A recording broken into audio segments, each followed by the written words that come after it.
trop c'est trop pour Bruno Le Maire. Le ministre de l'économie a tapé du poing sur la table suite à la grève de la SNCF qui a perturbé ce mois de décembre 2022, rendant impossible les déplacements de 200 000 personnes à l'approche des fêtes de fin d'année. De passage sur les ondes de Sud Radio le 22 décembre dernier, l'homme politique de 53 ans s'est adressé directement à la direction de la SNCF, exigeant qu'elle mette fin à la grève des contrôleurs dans les prochaines heures, je dis bien dans les prochaines heures.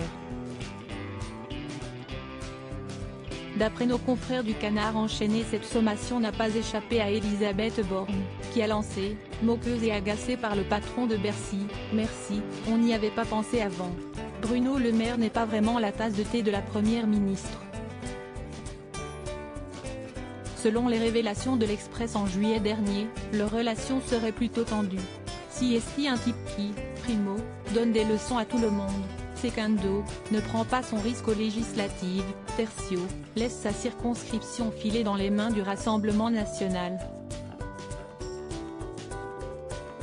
Et, à l'arrivée, il devient N-2 du gouvernement, avait résumé dans l'hebdomadaire un ministre resté au gouvernement lors du remaniement.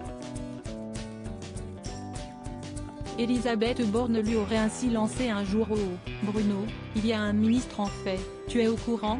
alors qu'elle était en charge de la transition écologique, lors du premier mandat d'Emmanuel Macron. À sa prise de fonction à Matignon, la femme politique aurait par ailleurs fait face aux résistances du gardien du coffre-fort concernant le revenu d'engagement jeune, comme le raconte le journaliste Erwan Brucker. À ce moment-là, elle ne pouvait plus le supporter, avait carrément lâché un ministre. Supérieur à Elisabeth Borne, Bruno Le Maire. Découvrez les ministres à leur début. Emmanuel Macron lui aussi irrité par la grève de la SNCF. Bruno Le Maire n'est pas le seul membre du gouvernement à s'être exprimé au sujet de ce mouvement social. Lors du Conseil des ministres de ce même 22 décembre, Emmanuel Macron en personne a envoyé une pique à la SNCF. Comme vous le savez, je reviens du Qatar, là-bas, les trains roulent. Et ce sont des entreprises françaises qui ont construit le réseau, a-t-il plaisanté. Pour rappel, le Qatar s'est bien doté d'un réseau de trains à grande vitesse, qui doit être achevé en 2026. Si est toutefois avec l'entreprise de transport allemande Deutsche Bahn que le pays du Moyen-Orient a signé ce contrat.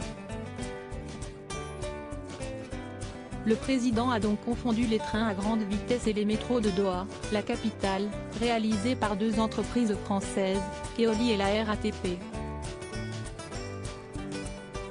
Une blague qui a fait un flot. Crédit photo, Stéphane Le Mouton.